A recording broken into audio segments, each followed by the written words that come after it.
estimadas y estimados estudiantes, ¿cómo me escuchan? Buen día, doctor. ¿Sí se escucha? Todo claro. Muy bien, gracias. Entonces, empezaremos la clase de hoy. Hoy vamos a hablar del control local del flujo sanguíneo hacia los tejidos y el control que realizan los tejidos en relación a sus necesidades de la cantidad de sangre que llegue a ellos. Además, vamos a hablar también del control humoral. Cuando hablamos del control humoral nos referimos generalmente a el control que se realiza a través de algunas hormonas que también actúan directamente produciendo una vasodilatación o una vasoconstricción. Bien, entonces hablaremos del control local. Quiero decir esto. Cada tejido tiene la capacidad de controlar su propio flujo sanguíneo local en proporción a sus necesidades metabólicas. O sea, cuanto mayor es la actividad metabólica de un tejido, mayor cantidad de flujo sanguíneo necesita que llegue mayor cantidad de sangre, trayendo oxígeno, trayendo nutrientes, vitaminas para la actividad aumentada del tejido. Cuando el tejido disminuye su actividad metabólica, también necesita menos cantidad de nutrientes, menos cantidad de oxígeno, por lo tanto, disminuye el flujo sanguíneo hacia ese tejido. Ahora, entonces, este aumento y esta disminución del flujo sanguíneo en relación a las necesidades metabólicas, con relación a la actividad metabólica del tejido, está directamente controlado por el propio tejido. No hay otro sistema, el sistema nervioso central, el sistema nervioso autónomo, las hormonas no intervienen en el control local, que es el control más importante, el control inmediato del flujo sanguíneo.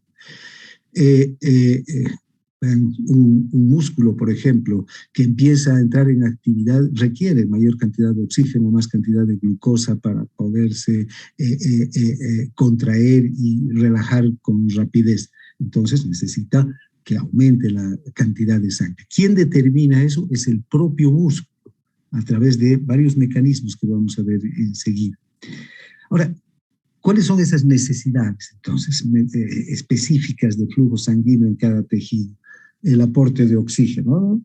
Si aumenta la actividad, más oxígeno. Si disminuye la actividad, menos oxígeno. O también el aporte de nutrientes. Si aumenta la actividad, más nutrientes. Si disminuye la actividad, menos nutrientes. También es necesario que los tejidos no solamente reciban nutrientes u oxígeno, sino además al entrar en actividad metabólica, un tejido produce cantidad de productos de desecho, como dióxido de carbono, iones hidrógeno, urea, creatinina, ¿no?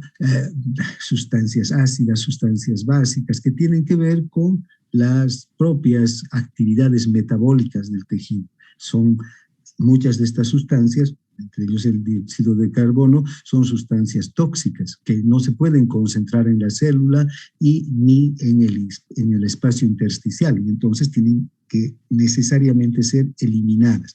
¿Cómo se elimina este incremento de sustancias tóxicas?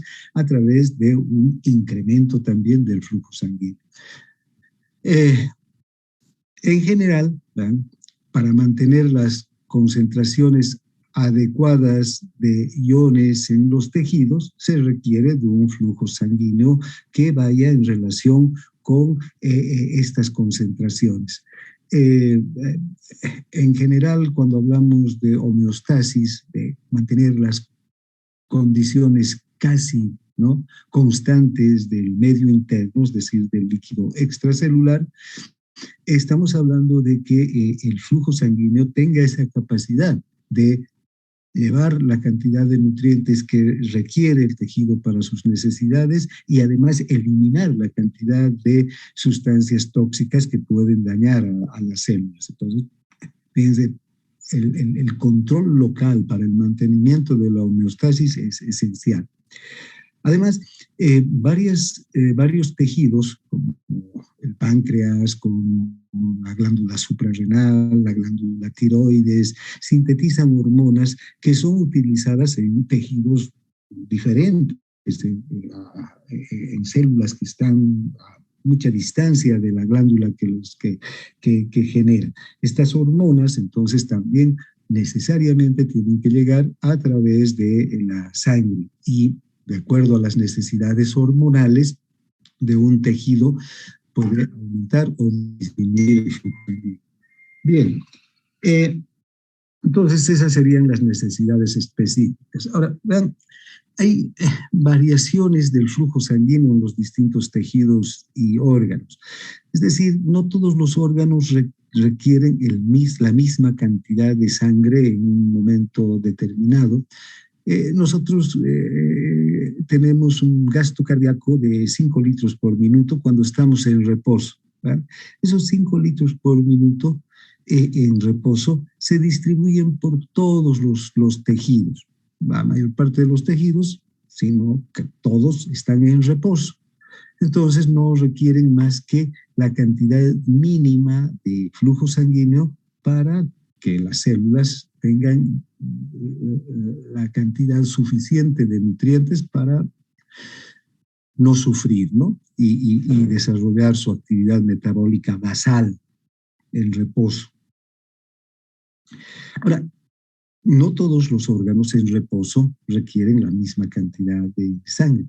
Fíjense, por ejemplo, hay algunos órganos que van a necesitar una gran cantidad de flujo sanguíneo. Las glándulas, por ejemplo, la tiroides, las suprarrenales, están permanentemente sintetizando hormonas. Entonces necesitan que el flujo sanguíneo hacia estas glándulas sea constante y en una gran cantidad. Si observamos en 100 gramos de tejido, vamos a tener que tanto la tiroides como las suprarrenales tienen más de 300 mililitros por 100 gramos de tejido de flujo sanguíneo.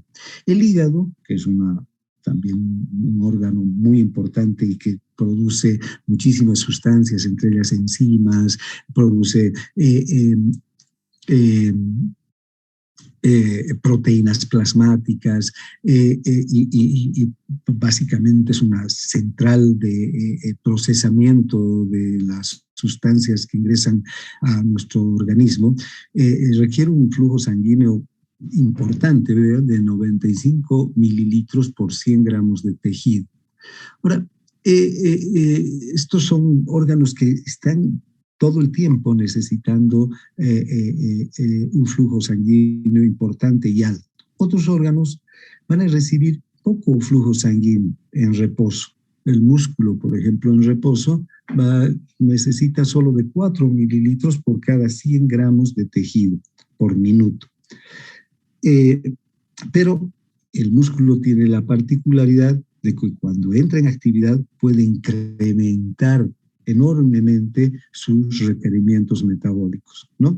Y entonces esto se tiene que traducir en un incremento también grande del flujo sanguíneo, ¿no? Puede llegar hasta unas 20 veces más de lo normal. Si vemos de 4 mililitros por minuto por cada 100 gramos de tejido, el músculo puede llegar hasta 80 mililitros por minuto por cada 100 gramos de tejido. Un incremento así de importante en fracción de segundos si la persona empieza a correr.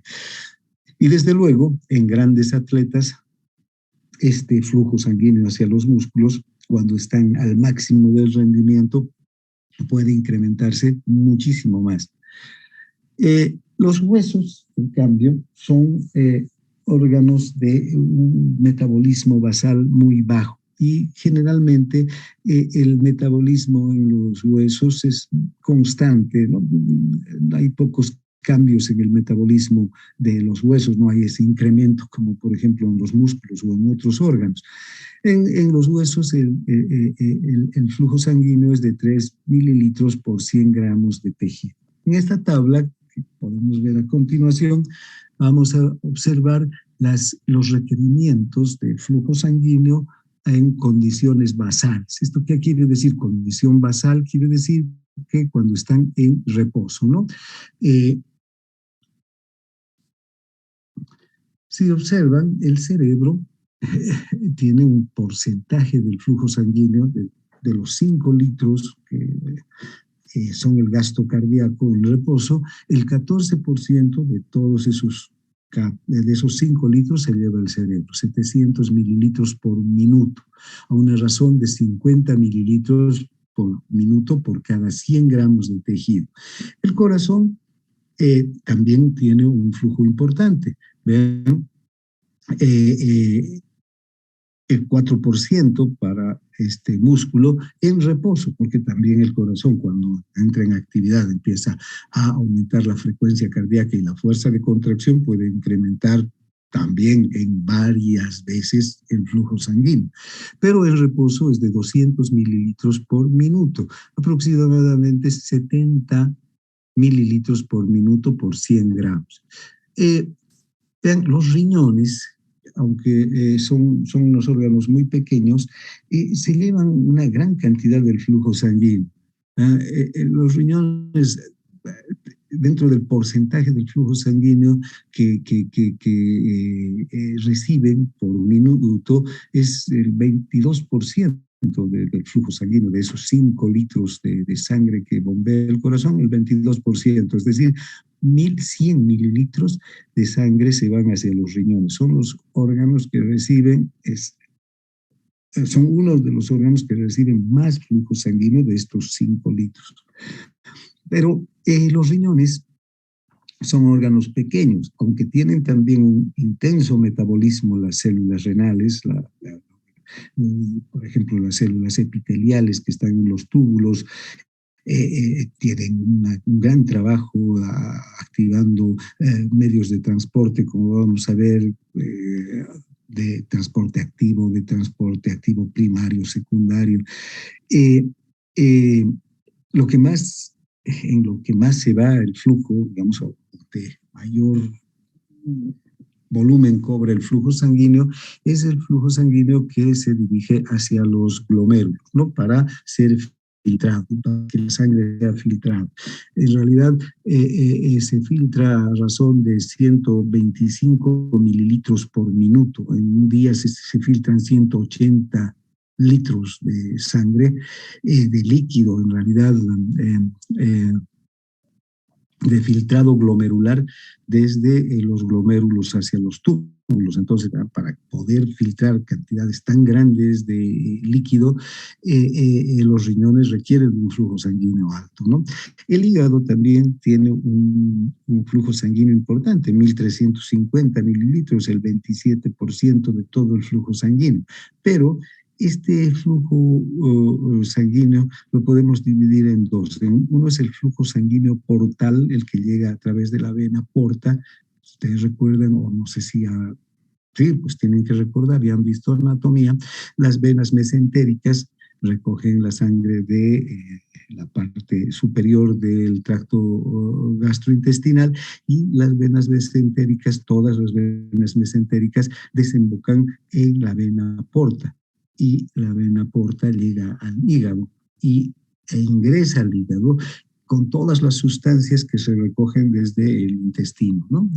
Que se absorben del intestino, nutrientes y otras sustancias que se absorben del intestino. Todas estas sustancias son metabolizadas, o muchas de estas sustancias son metabolizadas por los sistemas enzimáticos hepáticos. Entonces, también la vena porta tiene un flujo muy grande, 21% de todo el flujo sanguíneo. En cambio, el flujo arterial hacia el hígado es relativamente pequeño, aunque también importante, el 6% de todo el flujo sanguíneo. Es un órgano grande el hígado y con intensa actividad. Esta sangre se encarga de proveer de nutrientes a los hepatocitos, ¿no? Eso es a través de la arteria hepática se realiza este flujo sanguíneo. Luego, tenemos que el músculo en reposo, ¿verdad?, se lleva el 15% de todo el flujo sanguíneo, muy poco flujo sanguíneo, apenas un 750 mililitros de todo el flujo sanguíneo, de todo el gasto cardíaco. Esto representa 4 mililitros por 100 gramos de tejido. Desde luego, estos 15% están distribuidos entre todos los músculos esqueléticos del cuerpo, ¿no? El hueso, un flujo muy pequeño, ¿no? Todos los huesos, el 5% de todo el flujo sanguíneo. La piel también es un órgano que recibe muy poco ese flujo sanguíneo. La piel es una cubierta que está en todo el cuerpo, recibe apenas un 6% de todo el flujo sanguíneo, representa unos 300 mililitros del gasto cardíaco, lo que hace a razón de unos 3 mililitros por minuto por 100 gramos de tejido. Si ustedes observan, las glándulas tiroides y suprarrenales son los órganos que reciben muchísimo flujo sanguíneo, ¿no? Aunque el porcentaje del flujo sanguíneo del gasto cardíaco es pequeño, ¿vean?, y la cantidad también es pequeña, pero estos son órganos muy pequeños, ¿no? No vamos a comparar la suprarrenal con el corazón o la tiroides con el corazón, que son órganos más grandes, o con el hígado. La suprarrenal está apenas en la parte superior del riñón, es ese penacho que está, es una glándula muy pequeña, lo mismo la tiroides.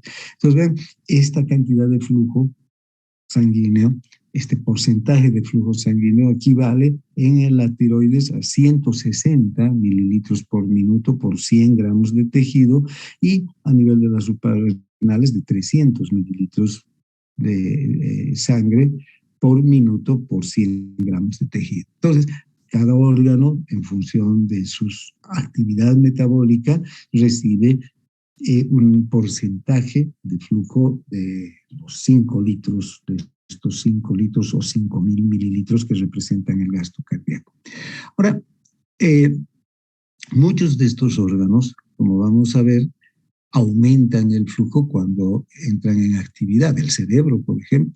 Esto es cuando el cerebro está en reposo, en descanso tranquilo, con los ojos cerrados, la persona echada, ¿no? Con la mente en blanco, por decir, ¿no? Pero una persona que empieza a tener actividad mental, estudiar o realizar alguna actividad donde necesita concentración y atención, el flujo sanguíneo puede llegar hasta 950 o 1 litro de sangre para abastecer las necesidades de todo el cerebro. Lo mismo el corazón, cuando aumenta la frecuencia cardíaca o la fuerza de contracción, o los músculos, ¿no? Que aumentan enormemente también el flujo sanguíneo cuando entran en actividad. Bien, ahora, ¿cuál es la importancia del control del flujo sanguíneo por los tejidos locales? ¿Por qué cada tejido tiene que controlar su flujo y no así el sistema nervioso, que sabemos que controla tantas actividades y tan importantes actividades de nuestro organismo, pero el sistema nervioso central poco o nada tiene que ver con el control del flujo sanguíneo? Tampoco el sistema nervioso autónomo no se ocupa de ser el que principalmente controla el flujo sanguíneo. Tiene una importante función el autónomo, pero no es el que controla el flujo sanguíneo. Va a coadyuvar, va a ser un control un poco a más largo plazo del sistema nervioso autónomo. En el control del flujo sanguíneo local es inmediato, responde a las necesidades inmediatas de los tejidos. ¿Por qué es importante que entonces cada tejido? ¿Verdad? Toda la sangre que llega a un tejido en reposo va a cubrir perfectamente con las necesidades tisulares de ese tejido. Y cuando el tejido está en reposo, necesita una mínima cantidad de oxígeno, una mínima cantidad de glucosa que requieren las células para vivir, ¿no? pero esa mínima cantidad es suficiente para que la célula no sufra ningún tipo de daño, de falta de nutrientes, por la falta de nutrientes o por la falta de oxígeno. Ahora, en los tejidos en los que la necesidad más importante es la administración de oxígeno, el flujo sanguíneo siempre está controlado a un nivel que solamente es ligeramente mayor de lo necesario para mantener la oxigenación tisular plena. Es decir, en el cerebro, por ejemplo, el oxígeno está llegando en una cantidad exacta por un poquito más por encima del mínimo necesario para que las células no sufran. Entonces, no hay ninguna necesidad extra de flujo sanguíneo cuando está en reposo y las células están perfectamente atendidas con sus necesidades metabólicas. Esto hace que, vean, los tejidos, controlando su propio flujo sanguíneo, pueden garantizar que las células nunca padezcan una deficiencia nutricional, ni de oxígeno ni de otros nutrientes, pero el oxígeno, que es esencial para la vida de las células, porque el oxígeno es un elemento primordial, las células son anaeróbicas, puede haber en algún momento una deficiencia de glucosa o de nutrientes, y las células pueden obtener mediante otros mecanismos glucosa, pueden obtener nutrientes, no directamente del aporte de glucosa a través del flujo sanguíneo. Pueden recurrir a la gluconeogénesis, pueden recurrir a utilizar aminoácidos o también pueden recurrir a los ácidos grasos para la energía. O sea, hay alternativas para para los nutrientes, pero para el oxígeno no hay alternativas. Las células son aeróbicas, no son anaeróbicas. Entonces necesitan del oxígeno de forma esencial. Entonces, al controlar el flujo sanguíneo, cada tejido garantiza que las células de ese tejido nunca tengan una deficiencia nutricional de oxígeno particularmente. Y vean, todas las células de nuestro organismo y todos los tejidos de nuestro organismo están controlando el flujo sanguíneo para garantizar estas necesidades metabólicas. Pero a pesar de ese muy variado flujo sanguíneo hacia los distintos tejidos y aumentos además también de los requerimientos de flujo sanguíneo, la carga de trabajo del corazón también siempre se mantiene al mínimo. El corazón también es capaz de sostener, a los requerimientos nutricionales de los tejidos con una carga de trabajo mínima, porque sabemos que cuando hay un órgano o un sistema que va a aumentar sus necesidades metabólicas, quien tiene que responder a un aumento del flujo sanguíneo es el corazón, porque va a aumentar el retorno venoso y va a aumentar el gasto cardíaco, y para esto tiene el corazón que empezar a activar sus mecanismos de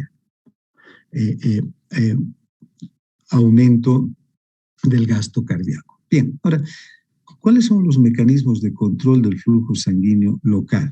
Ahora, los tejidos son capaces de controlar el flujo sanguíneo tanto a corto plazo como a largo plazo. Los propios tejidos, sin la intervención de ningún sistema nervioso, ni del sistema nervioso central, ni del sistema nervioso autónomo, ni de ninguna otra otro sistema auxiliar.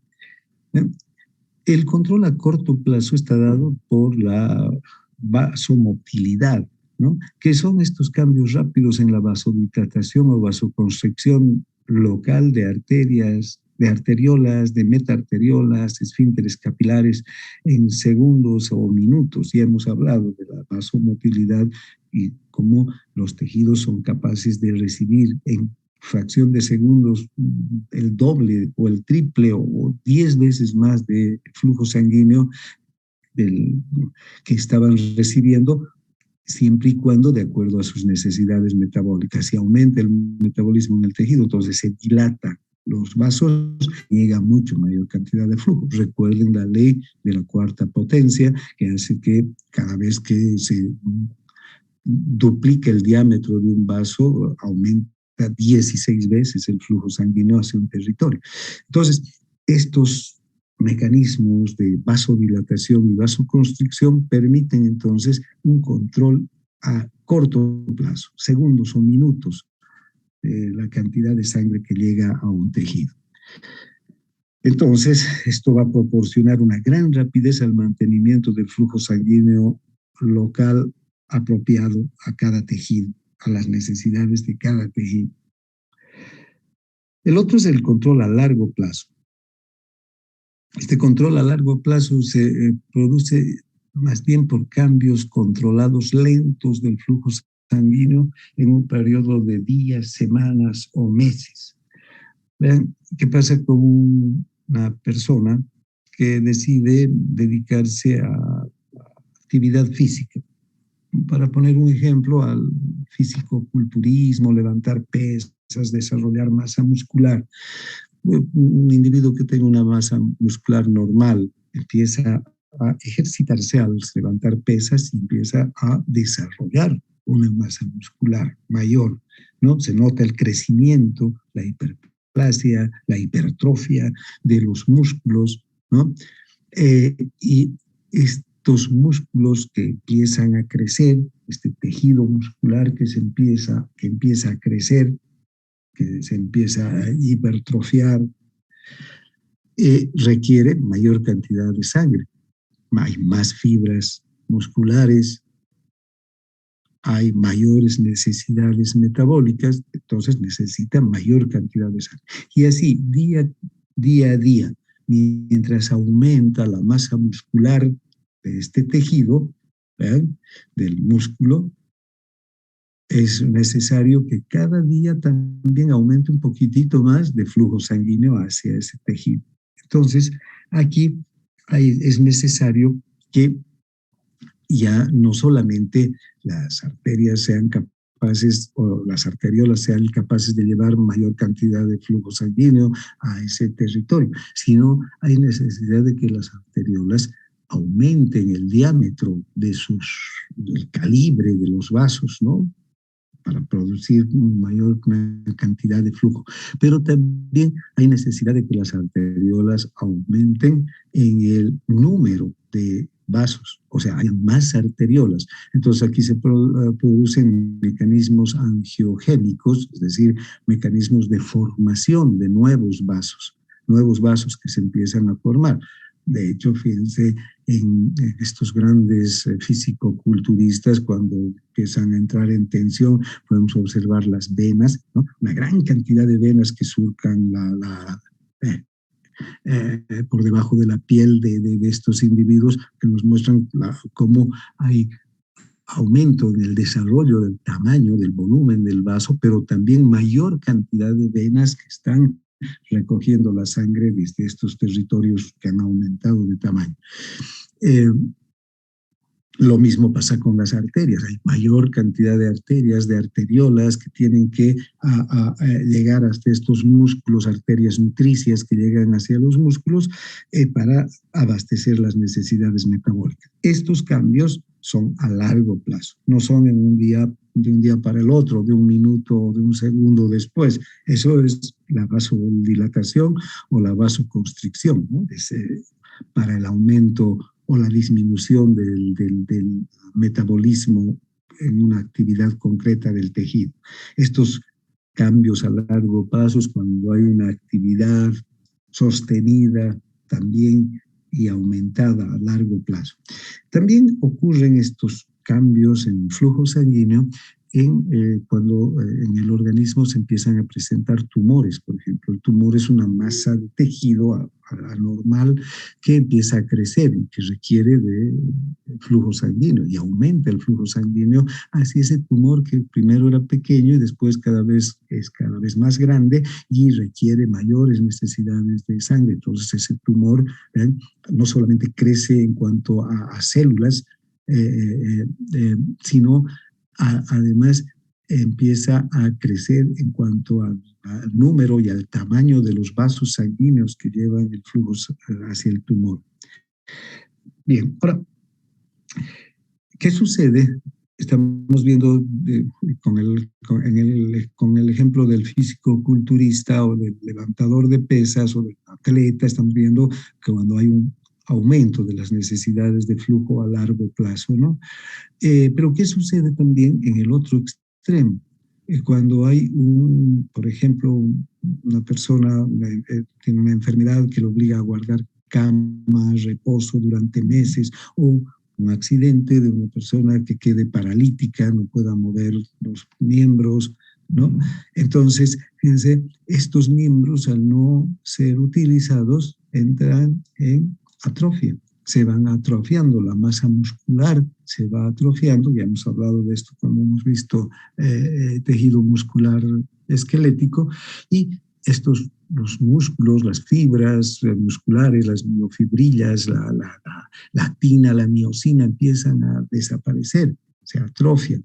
Junto con esa atrofia hay menos necesidades de flujo y también las arterias, los vasos sanguíneos empiezan a desaparecer junto con con la masa muscular que va desapareciendo debido a la atrofia, ¿no? Entonces, esos son mecanismos de control del flujo sanguíneo a largo plazo. Bien, ahora, cuando hablamos del control a corto plazo del flujo sanguíneo, el metabolismo es el que va a determinar el incremento o la disminución del flujo. Aumenta el metabolismo, aumenta el flujo. Disminuye el metabolismo, disminuye el flujo. Fíjense ustedes cómo en esta gráfica podemos observar aquí en la barra de las está el flujo sanguíneo, ¿no? Podemos tener un volumen, 2 volúmenes, 3 volúmenes, 4 volúmenes. Y en la de las X, el metabolismo, ¿no? También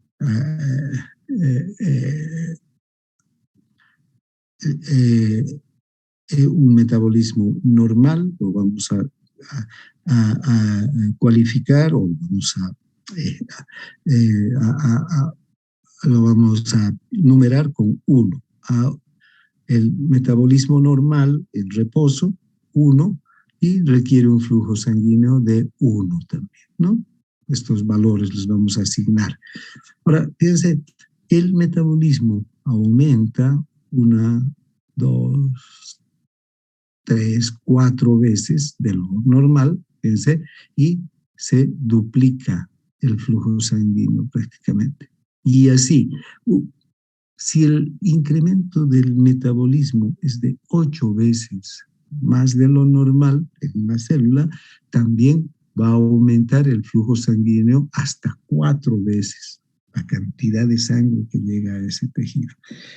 Entonces, esta línea nos está mostrando la directa relación que tienen el aumento del metabolismo con el aumento del flujo sanguíneo. Por el otro lado, si disminuye el metabolismo también, va a disminuir el flujo sanguíneo en la misma medida, ¿no? Bien, ahora,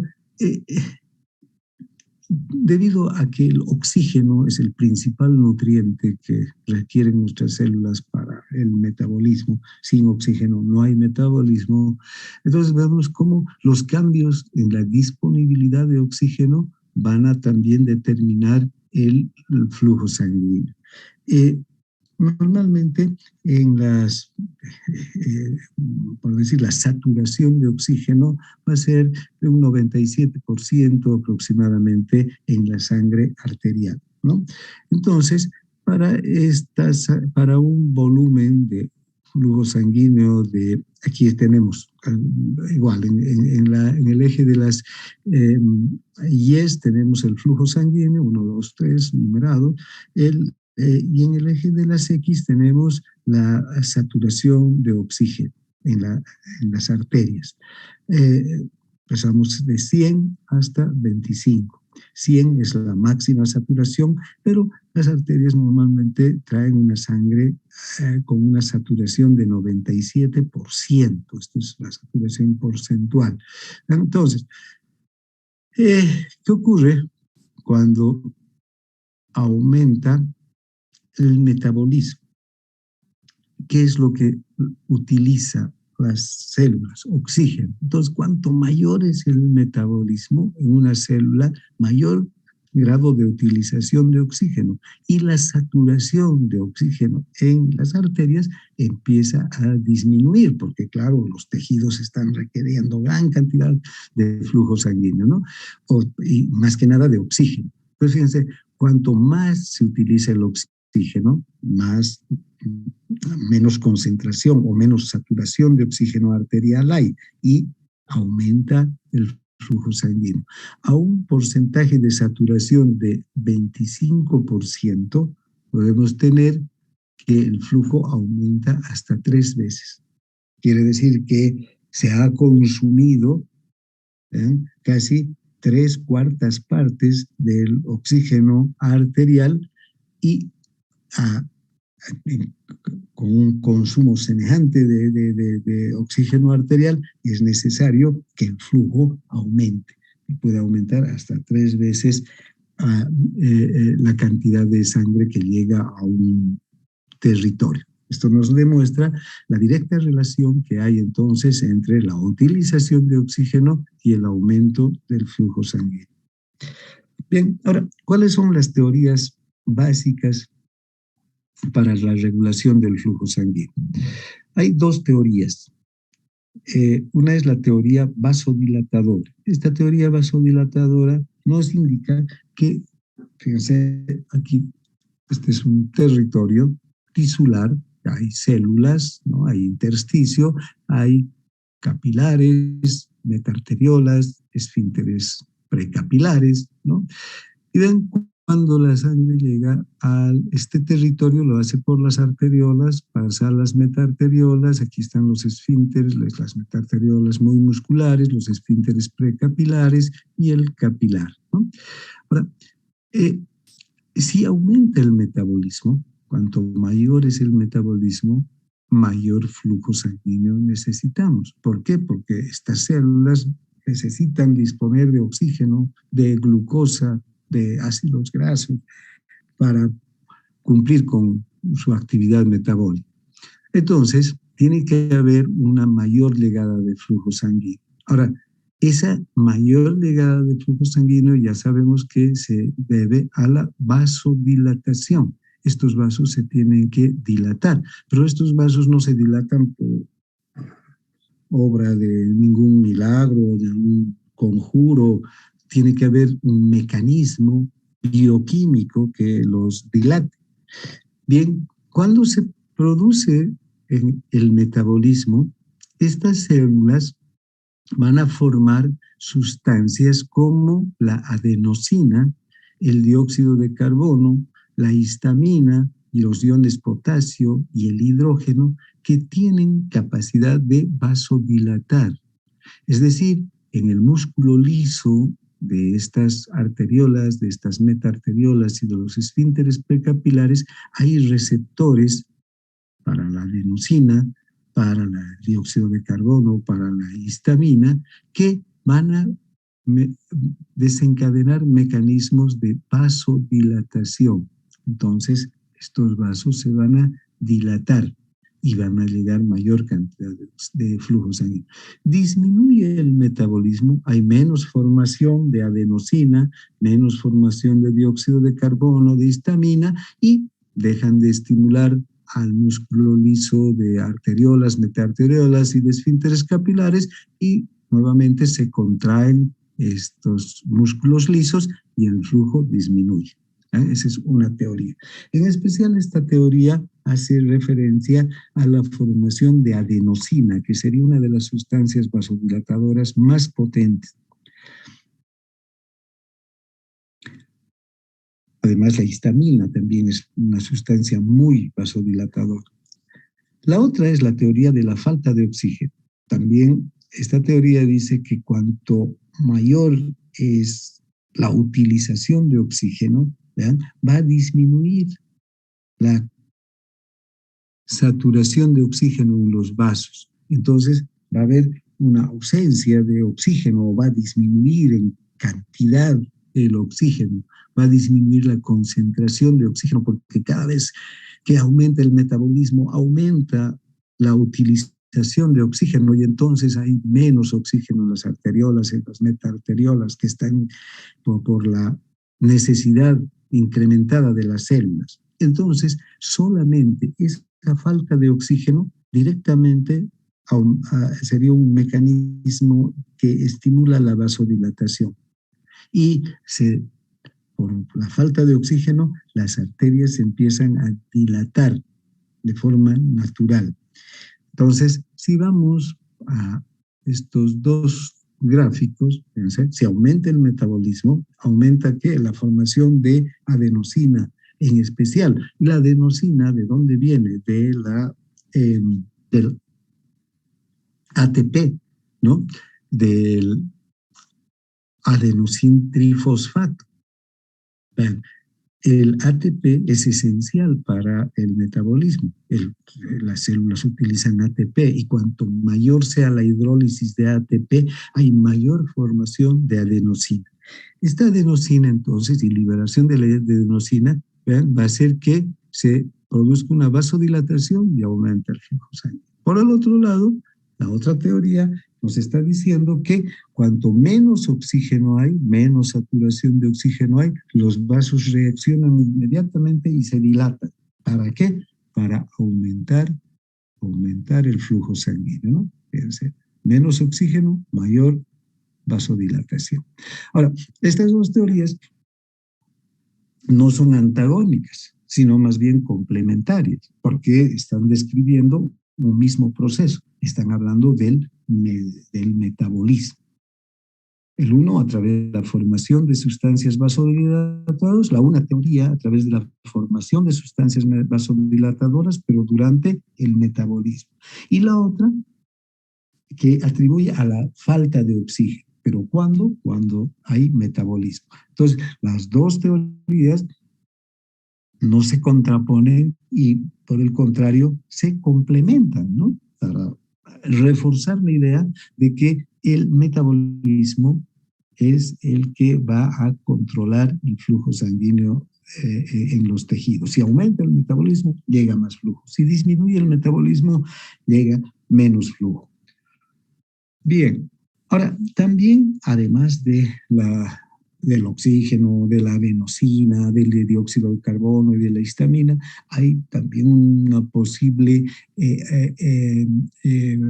función de los nutrientes como la glucosa, la tiamina, la riboflavina, la niacina, los aminoácidos, los ácidos grasos, ¿no? Si disminuyen la concentración de estos nutrientes en arteriolas, metarteriolas, esfínteres capilares o metarteriolas o capilares, entonces las células empiezan a sufrir, porque igual que el oxígeno necesitan de estos nutrientes. Pueden las células desarrollar mecanismos para suplir a estos nutrientes o soportar un tiempo sin estos nutrientes. No es como el oxígeno, que si no reciben en minutos la célula puede morir. Una célula cerebral en 3 a 5 minutos muere si no recibe oxígeno. Vean, entonces, estos nutrientes también pueden cumplir una función importante en el incremento del flujo sanguíneo cuando disminuyen en sus concentraciones a nivel sanguíneo. Ahora hay dos mecanismos que son la hiperemia reactiva y la hiperemia activa, que también influyen en el aumento del flujo. La hiperemia reactiva se refiere a que cuando se bloquea la sangre que riega un tejido y después de una hora se desbloquea, el flujo puede aumentar unas 4 a 7 veces. Si el bloqueo es de segundos, el aumento también del flujo durará unos segundos.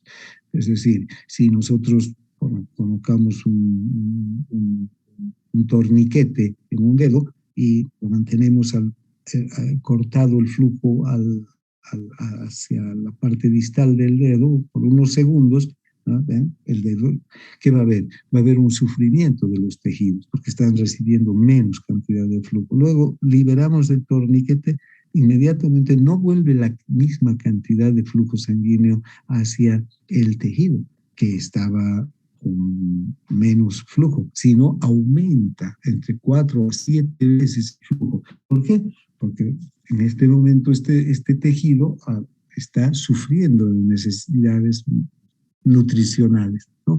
Tiene una disminución, está sufriendo por la disminución de nutrientes. Entonces, al liberarse nuevamente el flujo, al restablecerse el flujo, no va a la misma cantidad de flujo que la que llegaba anterior al bloqueo, sino que aumenta. Ahora, la hiperemia activa se refiere a que en cualquier tejido la velocidad del flujo va a aumentar cuanto mayor sea la actividad del tejido, ¿no? Habíamos visto hace un momento, aquí estamos hablando también de básicamente las necesidades metabólicas. Mayor actividad, mayor necesidad metabólica, mayor flujo sanguíneo. Bien. Ahora, también puede haber una acción de la presión arterial con relación al flujo sanguíneo. Sin embargo, vean que cuando aumenta la presión, aumenta el volumen. Ya sabemos, ya conocemos la ley de Ohm. Aumenta el flujo, aumenta el volumen de sangre, y entonces el volumen está directamente relacionado con la presión. Si aumenta el volumen, aumenta la presión. Aumenta la presión, aumenta el flujo. Volumen o flujo y presión están directamente relacionadas, son directamente proporcionales. Si aumenta la presión, aumenta el volumen. Si aumenta el volumen, aumenta la presión. Si disminuye el volumen, disminuye la presión, ¿no? Recuerdan la ley de Ohm.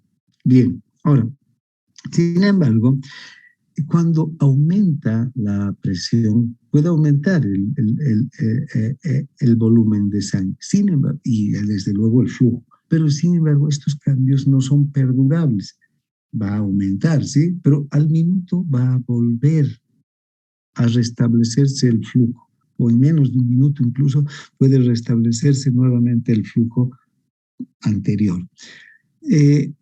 Esta explicación se da a través de dos teorías también, la teoría metabólica y la teoría miógena. Una dice que cuando aumenta el volumen de sangre, ¿no? Como consecuencia de aumenta la presión arterial, este aumento del volumen va a provocar que se laven las sustancias vasodilatadoras que están en los músculos lisos de arteriolas, metaarteriolas y esfínteres capilares. Es decir, se vayan junto con el flujo sanguíneo aumentado. Dado que no está aumentando la actividad metabólica, no hay una formación continua de sustancias vasodilatadoras. Y las que estaban son lavadas, inmediatamente hay una mayor contracción. Ese es un ejemplo. La otra es la teoría, o una explicación. La otra es la teoría miógena. Y la teoría miógena dice que cuanto aumenta el volumen en un vaso, el músculo liso se distiende, ¿no? Se distiende para producir aumentar el diámetro. Pero ya sabemos, y aquí también se aplica la ley de Frank Starling para el músculo liso, que cuando se estira un vaso o un músculo, la respuesta va a ser la contracción. Primero el vaso se va a estirar, el músculo liso del vaso se va a estirar para aceptar mayor cantidad de sangre. Pero enseguida la respuesta del músculo va a ser la contracción, ¿no? Entonces el estiramiento brusco de los vasos sanguíneos provocados por un incremento de la presión y del flujo sanguíneo va a hacer que la respuesta del músculo sea una contracción inmediata. Y volviendo al anterior diámetro. Entonces, estos cambios de la presión arterial no afectan al flujo a largo plazo. No tienen un efecto, digamos, directo sobre el flujo sanguíneo. Vamos a ver que pueden ayudar, sí, a aumentar el volumen de retorno en las venas, cuando se produce una situación de estrés o cuando hay necesidad de aumentar el gasto cardíaco. Pero después, a nivel de arteriolas, metarteriolas, no hay cambios a largo plazo. Bien, ahora, hay mecanismos especiales de control también del flujo sanguíneo en los diferentes tejidos. Por ejemplo, en los riñones, he dicho que a los riñones llegan 1100 ml de sangre cada minuto. De los 5 litros de sangre que es el gasto cardíaco, llegan unos 1100 al riñón. De estos 1100 se va a filtrar una gran cantidad, 125 mililitros de sangre van a pasar filtradas ya no como sangre, sino como un líquido extracelular que conocemos como filtrado glomerular, van a pasar desde los glomérulos hacia los túbulos. Esta es una gran cantidad de líquido, ¿no? Y los túbulos empiezan a filtrar, a eliminar lo que no sirve y a reabsorber lo que sirve, y esa es su función. Y reabsorben, de los 180 litros que se filtran al día, reabsorben aproximadamente 179 litros. Un litro y medio quedan para ser eliminados con la orina. Después todo se reabsorbe. Entonces, también, cuando hay un filtrado glomerular demasiado intenso y aumenta el filtrado glomerular y aumenta esta cantidad de líquido que circula por los túbulos, hay un mecanismo desde la mácula, desde el túbulo contorneado distal, que tiene un efecto directamente, es un mecanismo de retroalimentación negativa, que tiene un efecto en las arteriolas aferentes renales, las que están antes del glomérulo. Estas arteriolas lo que hacen es contraerse.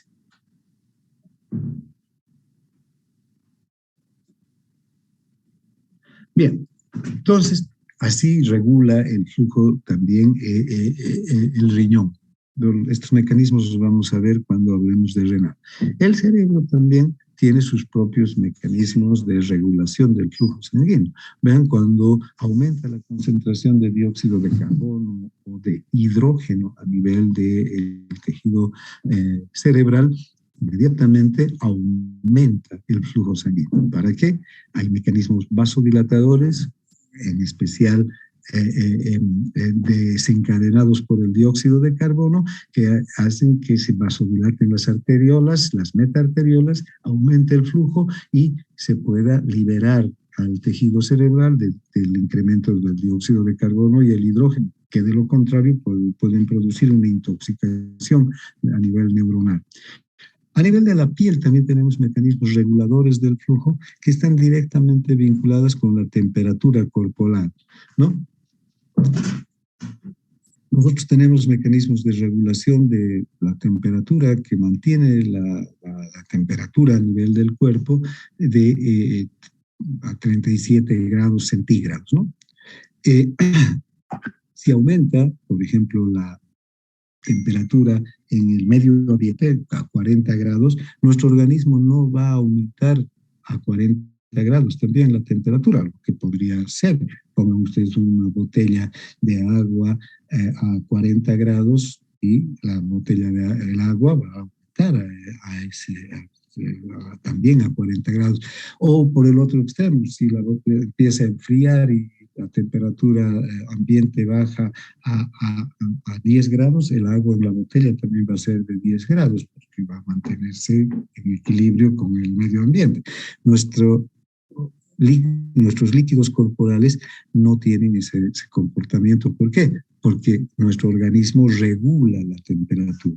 Si aumenta la temperatura corporal en el medio ambiente, hay una tendencia a que aumente también la temperatura corporal. Pero ¿qué sucede? Mecanismos de vasodilatación hacen que se libere líquido a través de la piel, ¿no? Y se libere calor a través de la piel para mantener la temperatura adecuada. Si hace demasiado frío, mecanismos de vasoconstricción cierran todos los poros y evitan la pérdida de calor para mantener el calor corporal a una temperatura constante y adecuada para que se produzcan las actividades homeostáticas, ¿no? Vean, en una exposición grande al calor, el flujo puede aumentar 3 mililitros por minuto en 100 gramos de tejido, ¿no? Y llegar, digamos, ya hemos visto, 3 mililitros es lo normal en reposo, diríamos, pero cuando hace calor puede aumentar otros 3 o un poco más todavía del flujo sanguíneo. Además, hay también otras sustancias que son capaces de controlar el flujo a nivel tisular, ¿no? El propio endotelio de las arteriolas, metarteriolas, esfínteres capilares y de los capilares y venas son capaces de generar sustancias vasodilatadoras o vasoconstrictoras. El óxido nítrico es una sustancia vasodilatadora que se produce en el endotelio de los vasos. El óxido nítrico se produce a partir de un aminoácido, ¿no? La arginina, y sobre este el endotelio tiene una enzima, la óxido nítrico sintetasa, que actúa sobre la arginina y la convierte en óxido nítrico. Este óxido nítrico tiene una función vasodilatadora. Muchos en el cerebro, en las arterias meníngeas, en muchas zonas del organismo, este mecanismo funciona como un mecanismo vasodilatador. Por otro lado, también el endotelio, cuando se daña por un corte, por un daño de resquebrajamiento de la capa endotelial de los vasos, produce una sustancia que es la endotelina. Esta endotelina tiene un potente efecto vasoconstrictor, ¿no? Así que el vaso disminuye de calibre, en especial cuando hay un trauma, ¿no? Esta endotelina entonces es liberada por el endotelio dañado. Aquí podemos ver cómo a partir de la arginina más el oxígeno y con la intervención de la óxido nítrico sintetasa se produce óxido nítrico para que, mediante un mecanismo de segundo mensajero, aumenta la concentración de GMP cíclico, se produce la relajación del músculo liso, día son células del músculo liso arteriolar o de las venas, y se produce una vasodilatación. Ahora, Ya les decía hace un momento, la regulación a largo plazo del flujo sanguíneo está dada por mecanismos angiogénicos generalmente, ¿no? Si la vascularización aumenta debido a un incremento del metabolismo constante, como es el aumento de una masa muscular, por ejemplo, durante un periodo de tiempo prolongado, va a haber un aumento de la formación de vasos, de arterias, arteriolas, vénulas, capilares, que se encarguen de garantizar un flujo adecuado a ese tejido. Y aquí parece ser que el oxígeno tiene una función importante, ¿no? Por ejemplo, en los animales que viven en las alturas, entre ellos el ser humano, quienes habitan a partir de los 2.500 o 3.000 metros de altura, allí la saturación de oxígeno es menor que en el llano, que a nivel del mar.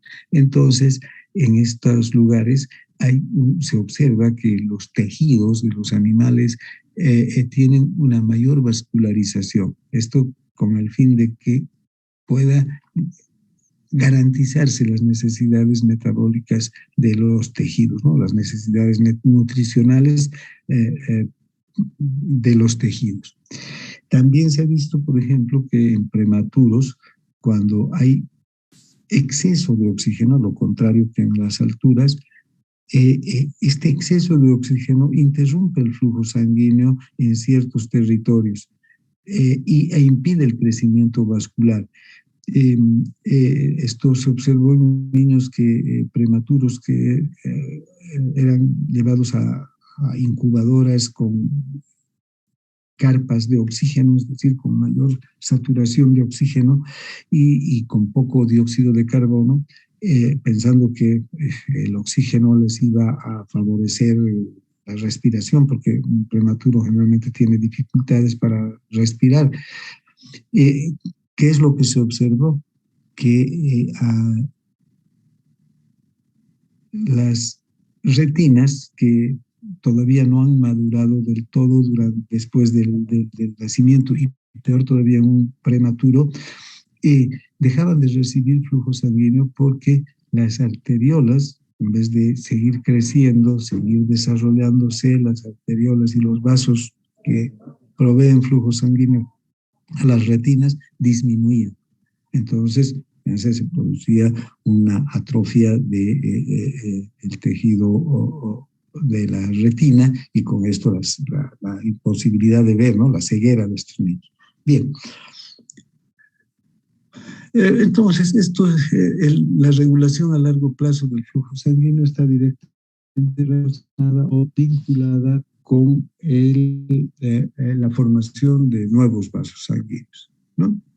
La falta de oxígeno va a estimular factores de crecimiento vascular, factores de crecimiento endotelial, factores angiogénicos que hagan que aumente el número de arterias, de venas, de vasos en general. Bien, esto también se observa que cuando se bloquea una arteria o una vena a largo plazo, aumenta la formación de vasos inmediatamente y esta formación de vasos va sustituyendo, digamos, a la arteria original y es lo que se conoce como la circulación colateral.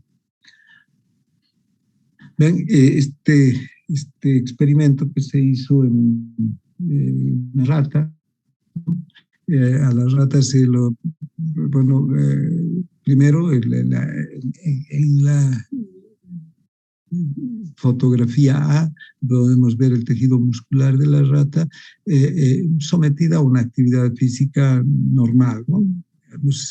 Sin mayor exigencia, pero luego de un periodo de 30 días de actividad intensa, ¿no? De una estimulación física intensa de la rata, fíjense cómo aparecen estos puntos blancos que son vasos sanguíneos. Aquí entonces vemos los vasos sanguíneos pocos, ¿no? Hay una rata sin estimulación, pero una rata con una estimulación intensa durante un periodo largo de tiempo, de un mes, para una rata un periodo de tiempo de un mes es largo, se desarrollan los músculos y también se desarrolla la formación de nuevos vasos sanguíneos.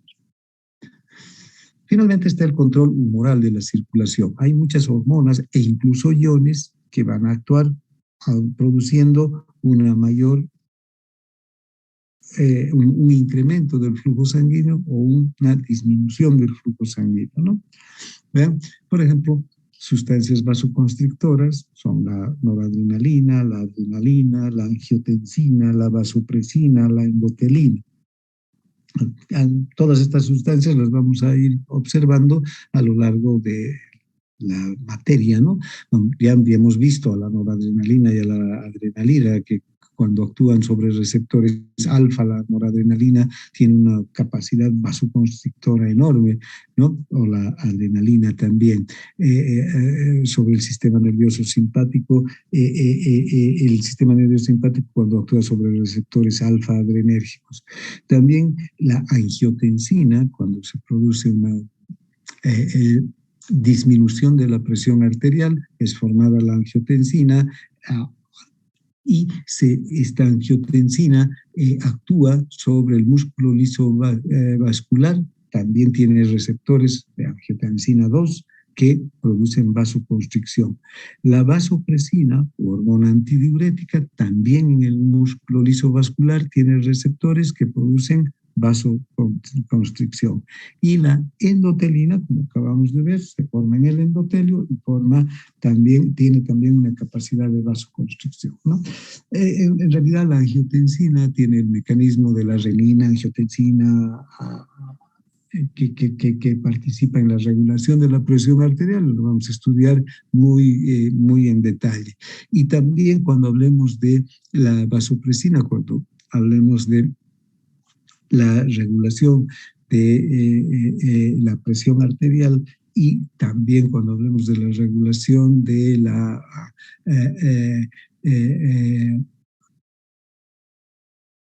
reabsorción tubular de agua, vamos a hablar mucho de la vasopresina, también llamada hormona antidiurética. En los túbulos, por ejemplo, la hormona antidiurética aumenta la reabsorción de agua desde los túbulos hacia el intersticio y luego hacia los vasos peritubulares, hacia los capilares peritubulares. Eso en los túbulos, pero en los vasos renales y en los vasos en general produce una vasoconstricción. Bien, y también hay sustancias vasodilatadoras como la bradicinina, que se produce en el tejido inflamado, produce vasodilatación. La histamina, que también en el tejido inflamado produce vasodilatación y que se libera de los basófilos y de los mastocitos, ¿no? Bien, son sustancias vasodilatadoras. También, ¿ven? Los iones, cuando son, en especial, se producen daños celulares, se liberan iones desde las células. Los iones potasio, cuando aumentan su concentración en el tejido y en especial como fruto del daño celular, van a producir vasodilatación, ¿no? El magnesio también, el hidrógeno. Y vasoconstricción, el calcio. Cuando aumenta la concentración de calcio, hay vasoconstricción. Bien, vemos un poquito más sobre la regulación nerviosa ahora de la circulación. Hemos visto en este momento cómo el tejido se encarga de controlar el flujo sanguíneo, pero también en el sistema nervioso autónomo en particular tiene una acción muy importante, aunque no es la principal, sino no controla el flujo, el sistema nervioso autónomo, pero sí es capaz de regular mediante el simpático y el parasimpático, es capaz de ayudar a regular, ¿no?, la circulación, aumentando o disminuyendo también el flujo sanguíneo y, por otro lado, controlando la presión arterial. Y la presión arterial puede variar de un momento para otro, en especial cuando entramos en situación de estrés, aumenta, es natural y normal que aumente la presión durante el estrés, ¿no? Estos son cambios rápidos de la presión arterial. Y ese aumento de la presión arterial es necesario para redireccionar el flujo sanguíneo hacia órganos que van a necesitar de mayor cantidad de nutrientes y de oxígeno, por ejemplo, durante la actividad física o durante una situación de estrés. Entonces, veamos cómo actúan, cómo se regula desde el punto de vista nervioso la circulación y también la presión, los cambios rápidos en la presión arterial. Hay una regulación nerviosa de la circulación y esta regulación nerviosa de la circulación se realiza a través del sistema nervioso autónomo, casi exclusiva esta regulación de la circulación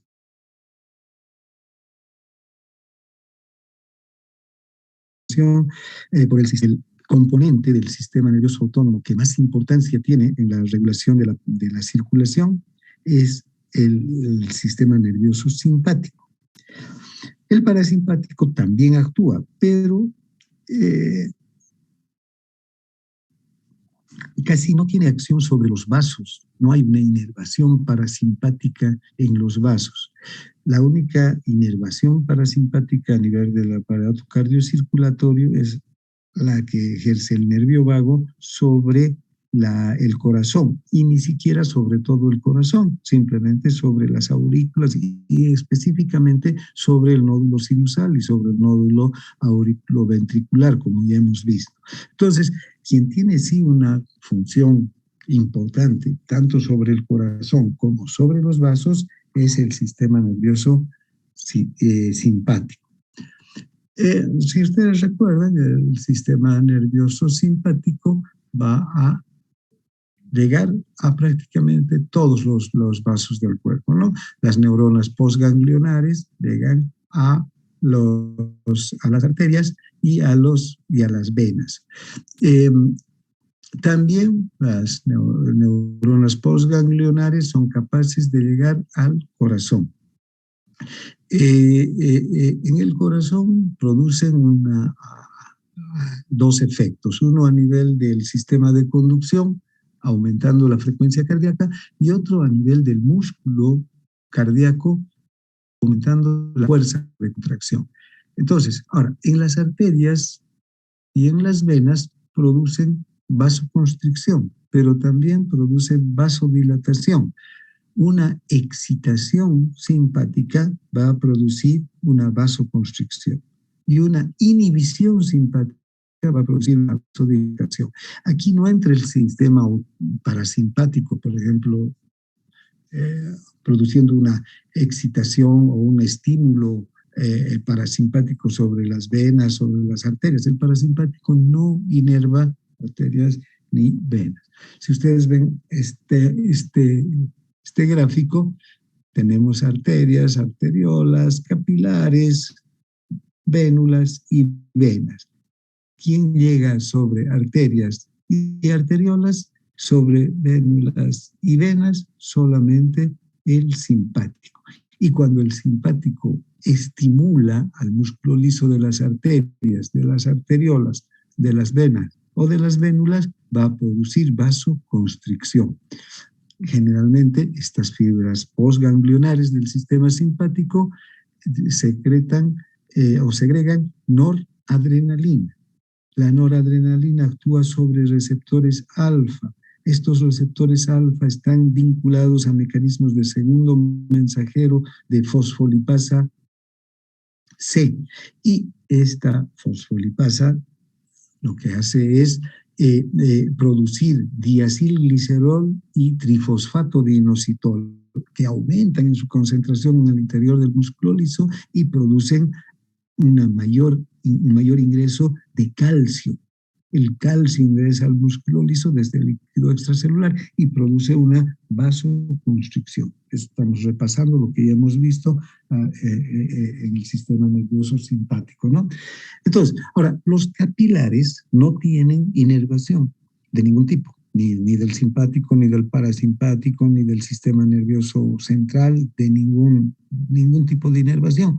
¿Por qué? Porque los capilares solamente tienen una sola capa de células endoteliales.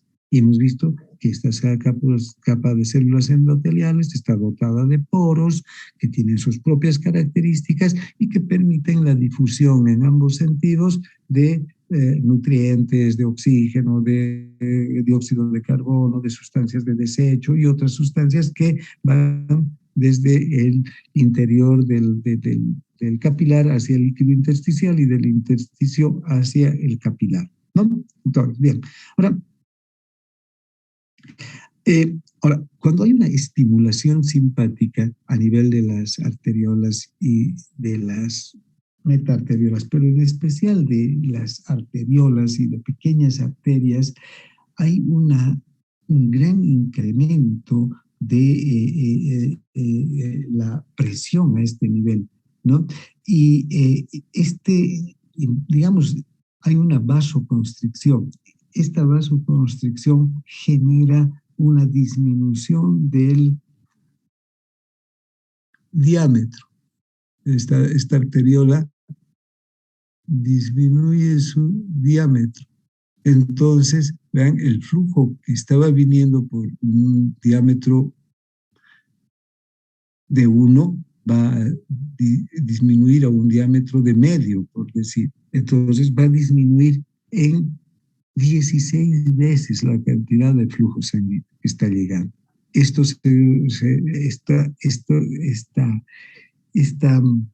Este mecanismo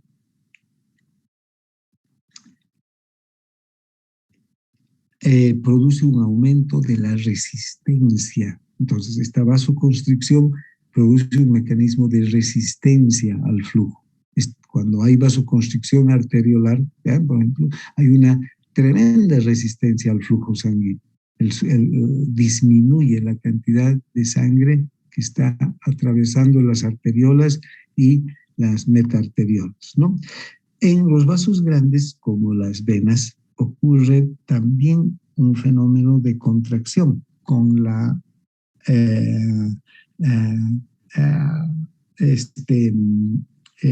estimulación simpática. Pero vean, las venas son reservorios que tienen 1 litro de reserva de sangre o más, ¿no? Para casos de necesidad. Tienen un diámetro mayor que el de las arterias, también las vénulas que de las arteriolas. Entonces, ¿qué ocurre cuando hay una contracción de las venas? La sangre que está almacenada en las venas es impulsada hacia el corazón. En una vasoconstricción en las arteriolas lo que hace es disminuir también hacia un territorio determinado. Una vasoconstricción en las venas aumenta la cantidad de sangre más bien que está retornando hacia el corazón. Normalmente si está retornando 70 ml hacia el corazón, ¿no? En cada sístole, una vasoconstricción va a hacer que aumente hasta 90 o 100, depende de la vasoconstricción, porque se van a contraer estas venas, van a impulsar la sangre extra que contienen hacia la aurícula derecha, aumentando la sangre que retorna al corazón y aumentando la función de bomba.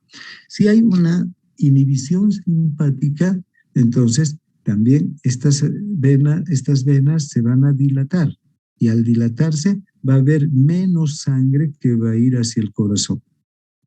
¿Sí? Menos sangre que va a ir hacia el corazón y va a disminuir el gasto cardíaco. Entonces, las venas lo que hacen es controlar o regular la función de bomba del corazón. Aumentan o disminuyen el retorno venoso. Y al aumentar o disminuir el retorno venoso, inmediatamente van a aumentar o disminuir el gasto cardíaco, porque gasto cardíaco y retorno venoso son iguales. Siempre la misma cantidad de sangre que retorna al corazón tiene que ser eyectado por el corazón. La cantidad de sangre que retorna a la aurícula derecha tiene que ser eyectada por el ventrículo izquierdo hacia la circulación. Bien, aquí vamos a quedar en este punto. La próxima semana continuamos con este tema del control nervioso de la circulación. No sé si tienen alguna consulta. Entonces, doctor, ya que los endotelios no tienen inervación simpática, solitos se van a contraer, ¿no? Produciendo no se contraen. O sea, van a depender del volumen de sangre que llegue al endotelio. Fíjate, y recuerdas, el capilar, si llega mayor cantidad de sangre, mayor volumen de sangre al capilar, ¿qué va a hacer? ¿Qué va a ocurrir en el capilar? Va a aumentar la presión capilar. Y si aumenta la presión capilar, va a aumentar la filtración, va a aumentar la salida de sangre, o no de sangre, sino de líquido hacia el intersticio. Eso es inmediatamente, va a aumentar la presión capilar y va a aumentar la salida de líquido hacia el intersticio, ¿no? Ahora, si disminuye el volumen de sangre que llega al capilar, segundo, vamos a tal vez ir aquí, ¿dónde estoy? Aquí, fíjate, si disminuye, aquí no hay inervación, este es el capilar, solo es un endotelio. ¿Cuándo va a aumentar el volumen? Si llega más sangre por las arterias, o las arteriolas. Si llega más sangre por las arteriolas, va a aumentar el volumen, y va a aumentar la presión, y va a aumentar la filtración hacia el intersticio. Ahora, si disminuye el volumen, también va a disminuir la cantidad de sangre en el capilar